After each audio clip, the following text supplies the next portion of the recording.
Hello friends, அஸ்ஸலாமு அலைக்கும். Welcome to Suchi vlog. இன்றைக்கி சண்டேங்கிறதுனால எல்லாருமே மார்னிங் லேட்டாக தான் எழுந்திரிச்சோம், தூங்கியாச்சு. எந்திரிச்சோன்னே யாரும் டீ வேணாண்டாங்க, நேராக பிரேக்ஃபாஸ்ட் போயாச்சு. இன்றைக்கி மக்குனி தான் செஞ்சோம். சாப்பிட்டுட்டு ஃபிஷ் வாங்கிட்டு வந்திருந்தாங்க, அது மசாலா போட்டு பிணைஞ்சி வச்சுட்டு இன்றைக்கி ஓன் ஹவுஸில் கொஞ்சம் வேலை இருந்துச்சு. என்னோடய பையனோட தான் போனேன். வண்டியில் போயிட்டு ஒர்க்கை முடிச்சுட்டு கொஞ்சம் நேரத்தில் திரும்பி வந்துட்டேன். வீட்டு உள்ளே வந்தோடனே ஒர்க் ஸ்டார்ட் ஆயிடுச்சு. பூண்டு வாங்கினதுக்கு அவரோட இருந்துச்சு, அதை கொட்டி வச்சுட்டு அதுக்கப்புறமா வாஷ் பண்ண துணியெல்லாம் சோபாவில் மடித்ததோடு இருந்துச்சு, அதை எடுத்து பீரோவில் எடுத்து அடுக்கி வச்சாச்சு. அடுக்கி வச்சுட்டு அப்படி கிச்சன் உள்ளே வந்தாச்சு. சமையலுக்கு டைம் ஆயிடுச்சுன்னு சொல்லிட்டு வேக வேகமாக சமையல் பார்க்க ஆரம்பிச்சிட்டேன். ஒரு பக்கமாக ரைஸை வச்சுட்டு ஒரு பக்கம் குழம்பு வச்சாச்சு, இன்னொரு பக்கமாக மீனை வேக வச்சாச்சு.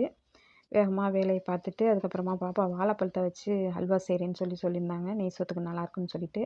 வாழைப்பழம், வெல்லம், நெய், முந்திரி, திராட்சை இதை வச்சு தான் செஞ்சுருந்தாங்க. ரொம்ப சூப்பராக இருந்துச்சு அல்வா. ரைஸுக்கு தொட்டு கடைசியாக சாப்பிடும்போது ரொம்ப டேஸ்ட்டாக இருந்துச்சு. இன்றைக்கி சண்டே இவ்வளோதாங்க. நெய் சோறு, மீன் குழம்பு, மீன் வறுவல்.